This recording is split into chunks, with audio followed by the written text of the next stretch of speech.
Hola queridos, estamos reunidos esta noche aquí para recibir la palabra de Dios en nuestro corazón. Bienvenidos a las miles de personas que a través de la televisión, de la radio, del internet están recibiendo también la palabra en su corazón. Estamos estudiando todos estos días temas relacionados con la vida, con la muerte, con la salvación, con el santuario. Antes de abrir el texto bíblico para esta noche, quiero decir que el poder transformador de la palabra de Dios es extraordinario. No importa la situación en que te encuentras, no importa cómo está tu familia, o si tienes un hijo destruyéndose por los vicios, si tu vida financiera está mal, si tu vida espiritual está pésima, te sientes un cadáver espiritual. El poder transformador de la palabra de Dios es extraordinario. Y esta noche entra al tanque del bautismo Marta, porque ella quiere nacer de nuevo. Cuando esta noche, antes de entrar aquí, yo hablaba con ella y le decía que hoy día Dios recogía de sus manos la hoja llena de garabatos que ella escribió y le daba una hoja en blanco para escribir una nueva historia. Yo vi emoción en sus ojos. Este privilegio de nacer de nuevo es una cosa que no se puede describir con palabras. Yo me bauticé con 13 años de edad. Hasta hoy recuerdo la emoción que sentí cuando salí del agua del bautismo. Toda tu vida queda para atrás, tu vida pasada, tus pecados son perdonados. Mañana o pasado mañana vamos a estudiar el asunto del bautismo más detenidamente. Pero esta noche vamos a ver la entrega de Marta al Señor Jesucristo. Marta, tú no podemos decir que has sido una gran pecadora que estaba ahí en el fango del pecado, nada de eso. Pero tu vida era vacía. Buscabas un sentido para tu vida y lo has encontrado en Cristo Jesús. Conforme a la promesa bíblica, para que todos tus pecados pasados sean perdonados, para que nazcas a una vida nueva a través del agua. El pastor regalado, como ministro del Evangelio, por mandato bíblico, te bautiza en nombre del Padre, del Hijo y del Espíritu Santo. Amén.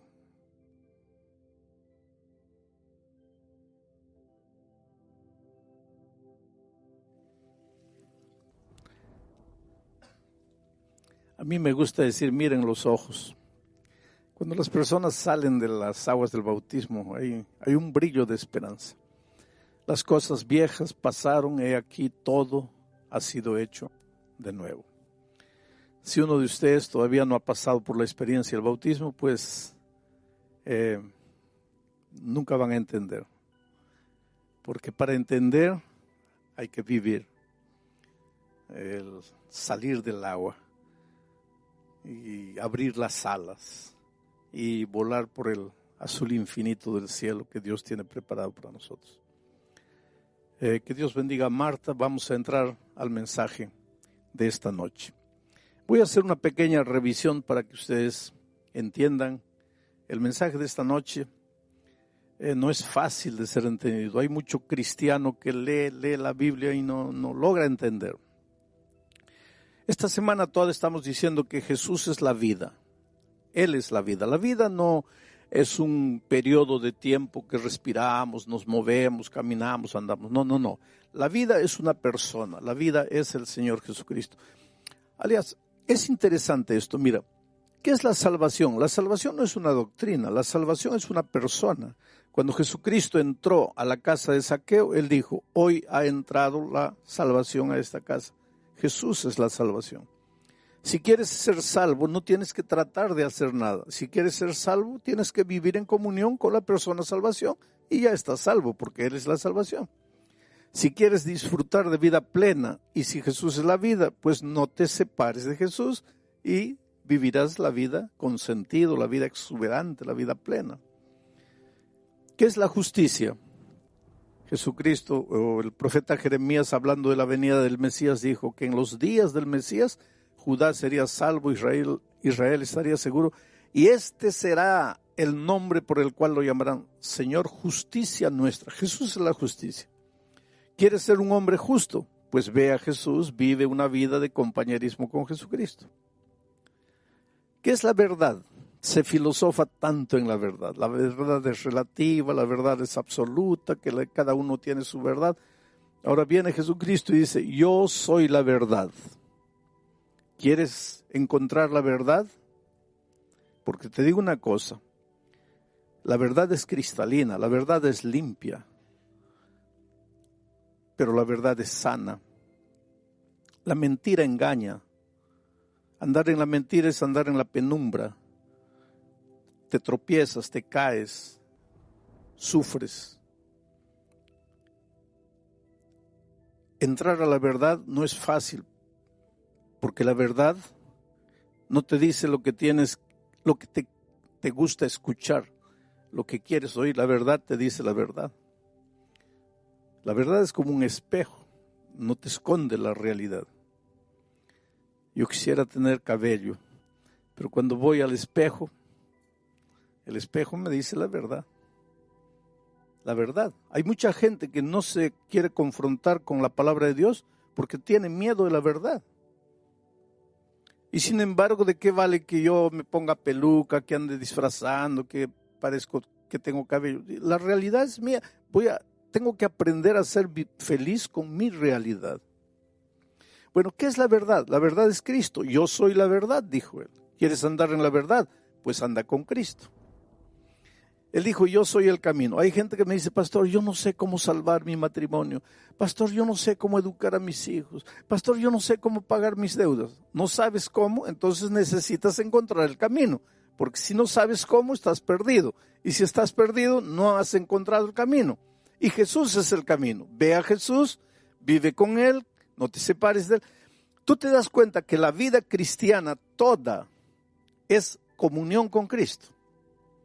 Es por eso que el centro de la experiencia cristiana es Jesucristo.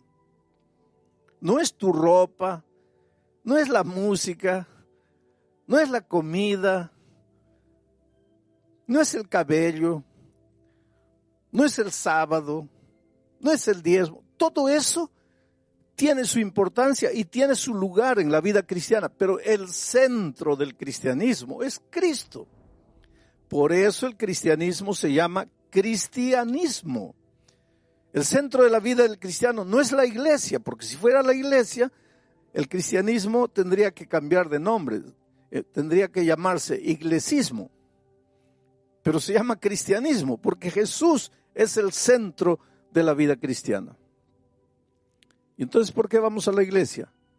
Porque Jesús dice que Él es la cabeza y la iglesia es su cuerpo. Y si yo quiero estar con Cristo, tengo que estar en su iglesia, porque simboliza el cuerpo de Cristo. Y si yo amo a Jesús, amo la cabeza y amo al cuerpo. No puedo separar ambas cosas. Bueno, vamos a entrar al tema de esta noche. Aquí está Jesús, Él es la vida. Si Jesús es la vida y yo me separo, entro al territorio de la muerte. No es una muerte instantánea, ya lo dije, es una muerte lenta, paulatina. Ojalá que fuera instantánea, porque si fuera una muerte instantánea, pues me separo de Jesús y muero. Y se acabó, ya no hay dolor, ya no hay sufrimiento, porque los muertos nada saben. El asunto es que esta muerte no es instantánea, es un morir muriendo en gerundio. Desde el momento que me separo de Jesús, empiezo a morir. Muere mi familia, mi vida financiera, mi vida profesional, mi vida personal, mueren mis valores, mis virtudes, y finalmente mueren las ganas de vivir y no quiero vivir más. Ahora un día me encuentro aquí desesperado, todo anda mal en mi vida, tengo ganas de matarme. Y yo pregunto, ¿hay solución? Claro que hay solución. ¿Y cuál sería la solución lógica? Pues volver al Señor Jesucristo. Solo que ahí, cuando estoy volviendo al Señor Jesucristo, aparece el enemigo y dice, no. La palabra de Dios, porque el diablo usa la palabra de Dios cuando le conviene. Ojalá que usara la palabra de Dios completa, no, él agarra lo que le conviene. Entonces dice, la palabra de Dios dice, La paga del pecado es la muerte. Y este pecó, por lo tanto tiene que morir. Tiene que morir. Entonces aparece la figura maravillosa de Jesucristo y dice, no, Él merece morir porque Él se fue, voluntariamente se fue, entró al territorio de la muerte, merece morir, pero yo voy a morir en su lugar. Y Él ya no necesita morir, porque Él va a transferir todos sus pecados para mí y yo voy a ir a la cruz del Calvario llevando los pecados de Él. Él está libre, ya sin pecado, porque ya pasó todos los pecados para mí y yo voy a morir en la cruz del Calvario. Solo que este concepto teórico es difícil de entender por el ser humano. Por eso Dios le dio a Israel la orden, hágame un santuario. Y lo que sucede en ese santuario es la explicación práctica de cómo funciona la salvación. Y entonces anoche dijimos que en Israel, en el santuario de Israel, cuando un pecador reconocía que había pecado y reconocía que tenía que morir por causa de su pecado, agarraba un corderito inocente e iba al santuario, a la presencia del sacerdote, y colocaba el santuario en el altar, colocaba el corderito en el altar y levantaba el cuchillo. Pero antes de eso, antes de levantar el cuchillo, colocaba la mano en el corderito y transfería todos sus pecados para el corderito. Porque si hubo pecado, tiene que haber muerte. Él no quería morir, alguien tenía que morir. En nuestro caso, quien muere es Cristo. Pero para que los seres humanos entendieran de manera vívida eso, existía el sistema de sacrificios.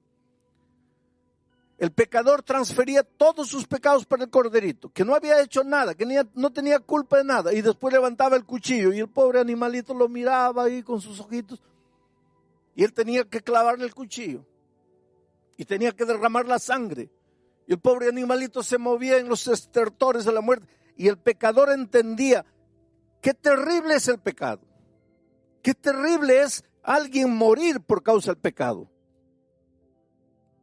Pero en el plan de la salvación el pecador no necesita morir, puede transferir su pecado a otro. En Israel al Cordero.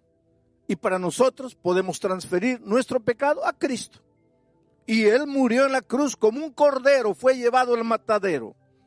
Y como una oveja muda delante de sus trasquiladores, enmudeció y no abrió su boca, dice Isaías 53. Muy bien, ahora vamos a entrar al tema de hoy. Una vez que había sido sacrificado el cordero, el pecador ya estaba libre de sus pecados, porque ahora todos sus pecados habían pasado al cordero. Y el cordero ya había muerto por sus pecados. Pero no terminaba el ceremonial ahí. Y ahora voy a leer para ustedes lo que dice Levítico capítulo 4, versículo 30. Luego que el corderito había muerto y la sangre se había derramado, luego, con su dedo, el sacerdote tomará de la sangre y la pondrá sobre los cuernos del altar del holocausto y derramará el resto de la sangre al pie del altar. O sea, queridos, escuchen, una vez que el corderito había muerto, la sangre se había derramado, el sacerdote mojaba su dedo en la sangre del cordero y mojaba los cuernos del altar, la parte más alta del altar, y derramaba la sangre en el santuario. Y de esta manera, los pecados del pecador que habían sido transferidos para el cordero, ahora eran transferidos para el santuario. Y aquí viene lo difícil y lo que mucha gente no entiende. Pero ¿por qué tenía que ser esos pecados?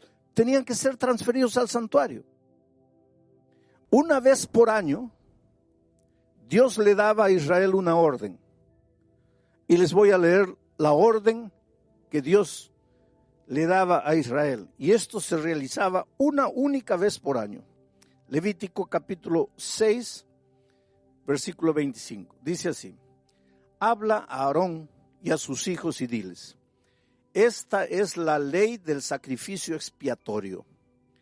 en el lugar donde se degüella el holocausto será degollada la ofrenda por el pecado delante de Jehová. Es cosa santísima. El sacerdote que la ofreciere por el pecado la comerá en lugar... Antes quiero explicarles esto. Mira, una vez que el sacerdote mojaba su mano con la sangre y la colocaba en el cuerno del altar y derramaba la sangre, comía la carne del cordero. En una ocasión, 2 hijos de Aarón no comieron, quemaron el cordero. Y Moisés los agarró y les dio una reprimenda. Y les dijo, ¿por qué ustedes quemaron? No, porque pensamos que era mejor quemar. No es que pensaron. Es que aquí hay un significado. ¿Y cuál era el significado? ¿Por qué el sacerdote tenía que comer esa carne? Recuérdense que los pecados del pecador habían sido transferidos al corderito. Recuérdense que esa sangre, de cierta manera, estaba manchada del pecado del pecador. Esa carne también. Ahora los pecados eran transferidos para el santuario. Y el sacerdote también asumía de cierta manera los pecados del pueblo al comer de la carne. Ahora, todo esto va a tener sentido en los temas posteriores. Pero una vez por año, ya les estaba diciendo, una vez por año, miren lo que sucedía. Así purificará el santuario a causa de sus impurezas de los hijos de Israel, de sus rebeliones y de todos sus pecados. De la misma manera hará también el tabernáculo de reunión, en el cual reside entre ellos en medio de sus impurezas. Una vez por año tenían que purificar el santuario. ¿Qué día y cómo se hacía esto? En el versículo 29 dice, en el mes séptimo, a los 10 días del mes afligiréis vuestras almas y ninguna obra haréis, ni el natural ni el extranjero que mora entre vosotros, porque en ese día se hará expiación por vosotros y seréis limpios de todos vuestros pecados delante de Jehová. Muy bien, ahora voy a tratar de explicarles este asunto. Miren, cuando el pecador transfería sus pecados al cordero, él se iba libre, ya no tenía pecado porque su pecado había pasado para él. Ya no necesitaba morir él porque el corderito moría en su lugar. Pero a través de la sangre del cordero, los pecados eran transferidos para el santuario. Los pecados no se evaporaban. No es porque él dijo, perdón, ya se hicieron humo. Los pecados estaban registrados, estaban manchados en el altar del santuario con la sangre del cordero. Y por eso Dios decía, y una vez por año tienen que purificar el santuario. Quiere decir, ¿qué significa purificar el santuario? Tienen que sacar el pecado del santuario y llevarlo a su verdadero origen. Entonces, en ese día, que era llamado el día de la expiación, el sacerdote se vestía una ropa bonita, especial, que solo se vestía ese día, realizaba el sacrificio del cordero y entonces entraba al lugar santísimo, a la misma presencia de Dios, confesando los pecados del pueblo. Mientras el sacerdote estaba haciendo eso en el santuario, el pueblo en el patio estaba orando, suplicando a Dios. Ese era un día de juicio. ¿Pero qué juicio? ¿Juicio de qué? Dios desde el cielo estaba viendo, ¿quién cree que este cordero de verdad murió por sus pecados? Porque una cosa es creer con la boca y otra cosa es creer con el ser entero. Por eso ese día era un día de investigación. Dios quería saber quién de entre el pueblo realmente creía que ese cordero había muerto en su lugar. Mientras eso, el sacerdote en el lugar santísimo estaba haciendo todo el ceremonial. Pero sucedía otra cosa. Ese día se traían 2 machos cabríos, cabra macho. 2 machos cabríos se traían al santuario. Ahora miren, todo esto está escrito ahí. Cuando ustedes tengan tiempo, lean. Se escogía un macho cabrío para representar a Cristo. Era ese macho cabrío dedicado a Dios. El otro macho cabrío era dedicado a Azazel. Azazel era un símbolo de los demonios, del diablo, en realidad. El macho cabrío dedicado a Dios era sacrificado. Como todos los días, el animalito era sacrificado. Ese animalito simbolizaba al Cordero de Dios que un día iba a pecar el mundo, iba a limpiar el pecado del mundo. Ahora, después que se había hecho el ceremonial, miren esto interesante. El sacerdote transfería ahora él todos los pecados confesados de todo el año, de todos los israelitas, transfería esos pecados para el macho cabrío dedicado a Azazel y lo soltaba al desierto. Y el animal se iba por el desierto llevando simbólicamente todos los pecados y moría en el desierto, de hambre, de inanición, de sed, moría cargando todos los pecados de la humanidad. Y entonces mucha gente piensa y dice así, quiere decir que nosotros somos salvos por el diablo, porque ese macho cabrío simbolizaba al diablo. Quiere decir que nosotros somos salvos por el diablo, que el diablo se lleva finalmente nuestros pecados. No es así. Somos salvos por el sacrificio del Cordero de Dios que quita el pecado del mundo. Y entonces, ¿por qué el macho cabrío dedicado a Azazel se llevaba los pecados? Porque aunque los pecados ya fueron perdonados para el ser humano, hay un verdadero autor de todos los pecados. El que inventó el pecado, el padre de los pecadores, el que llevó a la humanidad toda a caer en el pecado, el que engañó a Adán y Eva, el que te engaña todos los días, el que quiere destruir tu vida, y ese es el diablo. Y finalmente, aunque Cristo nos salva por su gracia maravillosa, por el sacrificio del Cordero, el diablo tiene que asumir la responsabilidad final del origen del pecado. Y es por eso que ese macho cabrío era llevado y llevaba cargando simbólicamente los pecados confesados de todo el pueblo. No para hacer expiación por el pueblo, porque quien hacía expiación era el Cordero de Dios. Él llevaba porque finalmente era el responsable del origen de todos los pecados.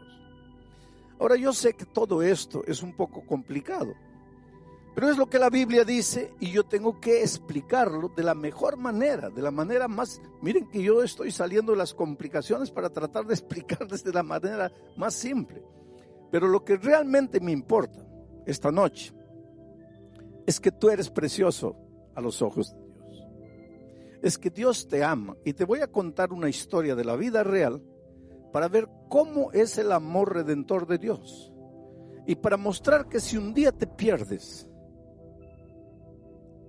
va a ser únicamente porque quieres perderte, no porque caíste, porque caer todo el mundo puede caer, sino porque no creíste en el amor de Dios y en el poder transformador de Dios.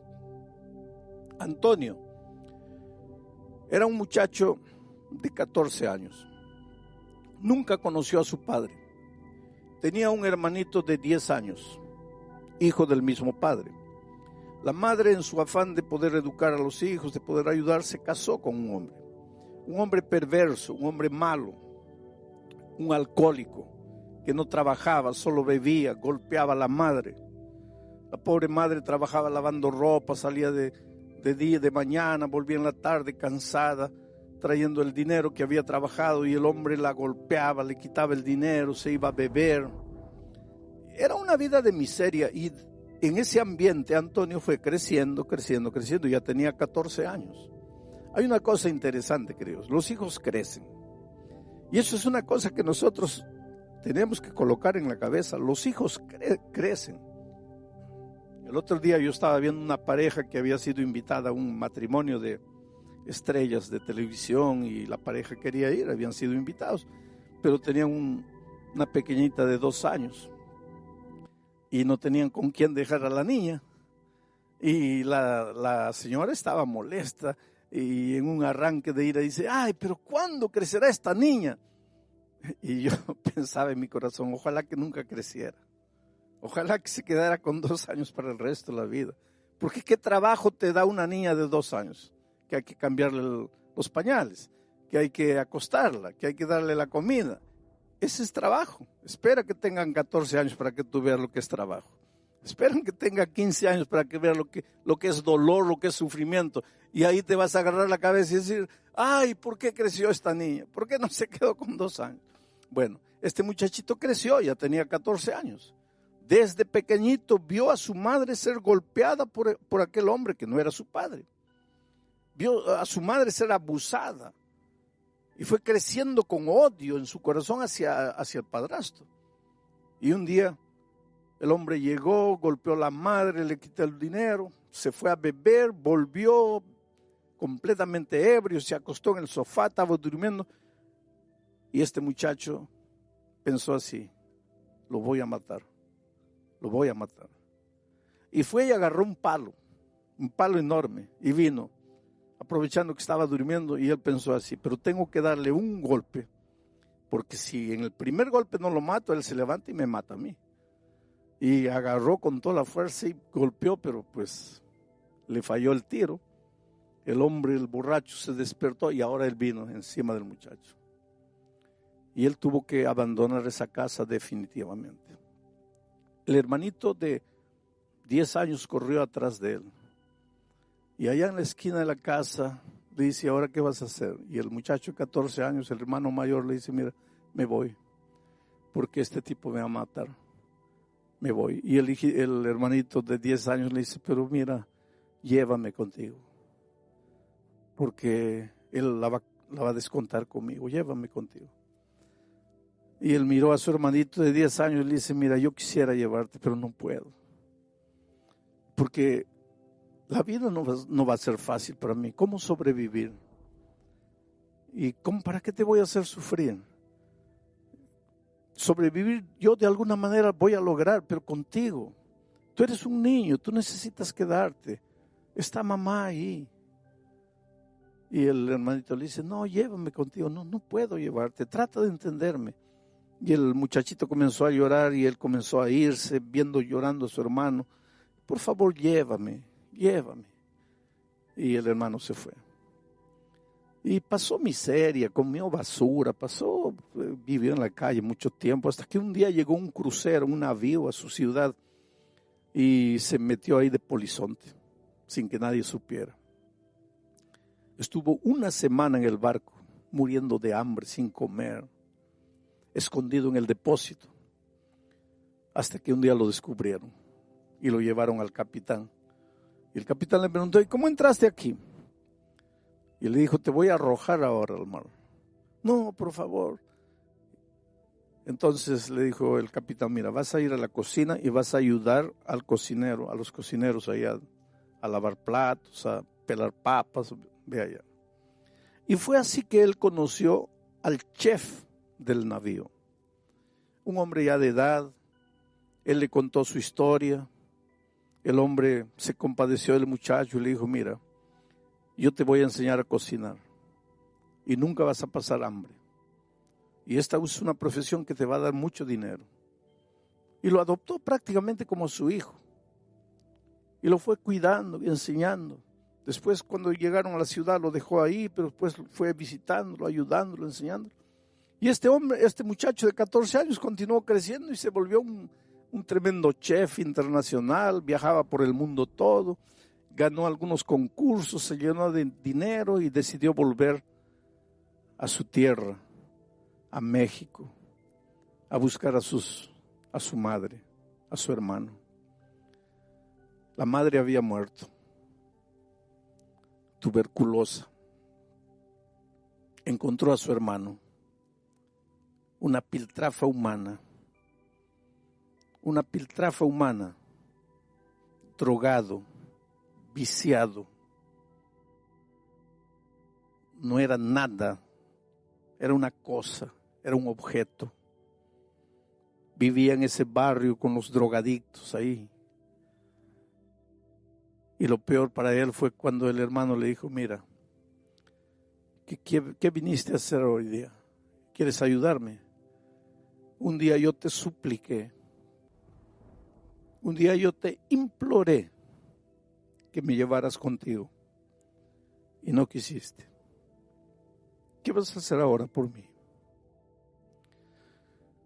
Y cuando yo pienso en lo que Jesucristo hizo por nosotros, yo conocí a este muchacho Antonio.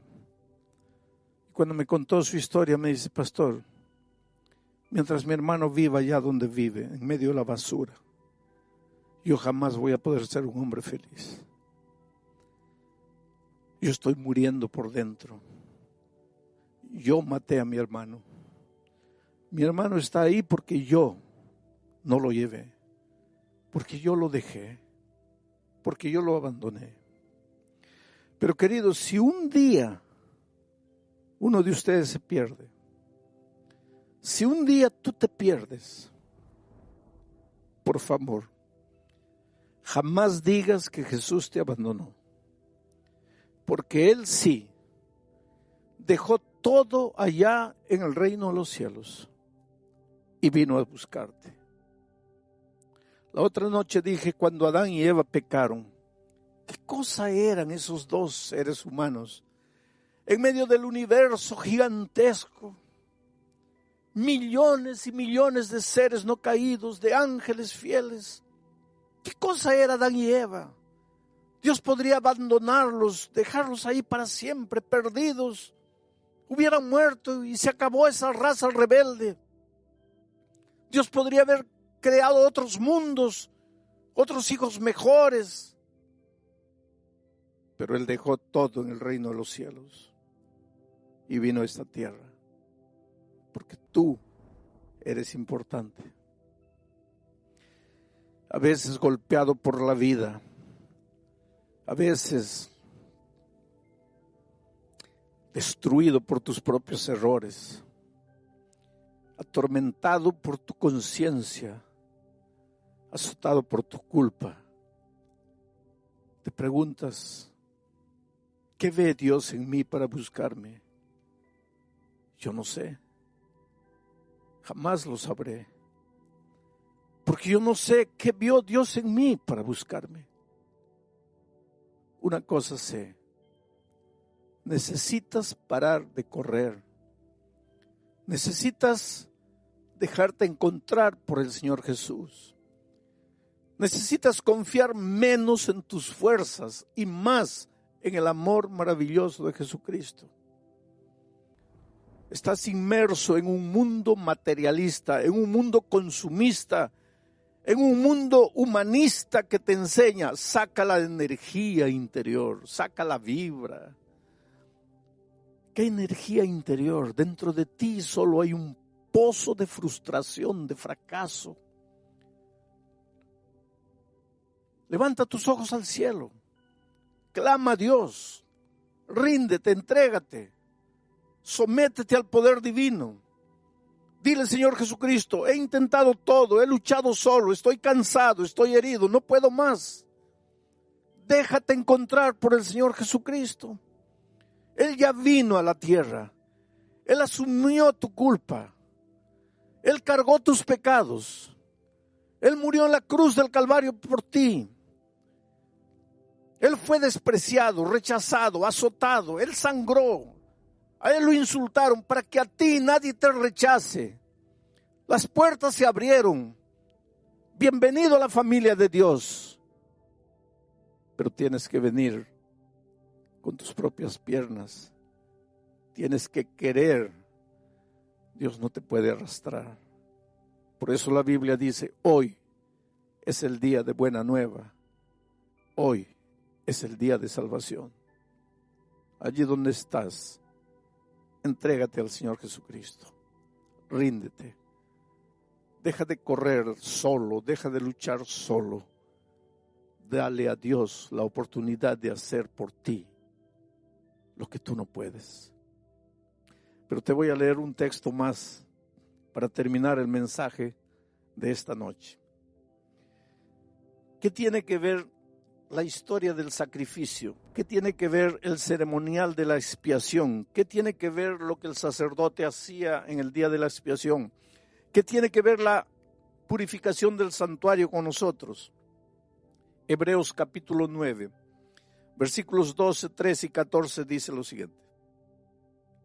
Y no por sangre de machos cabríos, ni de becerros, sino por su propia sangre, entró una vez para siempre en el lugar santísimo, habiendo obtenido redención eterna. Porque si la sangre de los toros y de los machos cabríos y las cenizas de la becerra, rociadas a los inmundos, santifican para la purificación de la carne, cuanto más la sangre de Cristo, el cual mediante el Espíritu eterno se ofreció a sí mismo sin mancha a Dios, cuanto más limpiará vuestras conciencias de obras muertas para que sirváis al Dios vivo. Obras muertas.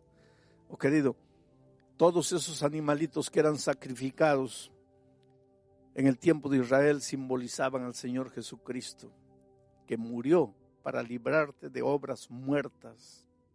El otro día una señora en los Estados Unidos me decía, pastor, parece que mis manos están malditas, todo lo que toco destruyo, el dinero no me alcanza para nada. Pues tu vida está llena de obras muertas. Pero tu Dios es un Dios vivo. ¿Quieres que tus obras muertas se transformen en obras vivas? Pues entrégate al Dios vivo. Ríndete al Dios vivo. Acepta al Dios vivo. Te digo en el nombre de Jesucristo esta noche, no hay nada que Dios no pueda hacer en tu vida. Puedes estar en el fondo del pozo, de allí el Espíritu de Dios te sacará. Puedes haberte ido al lugar más distante, en el desierto del pecado de esta vida. Puedes estar muriendo, agonizando, sin valores, sin familia, sin respeto propio. Pero si de ahí clamas, el poder de Dios te alcanzará y te traerá de vuelta. En este momento, entrégate al Señor Jesucristo donde estás.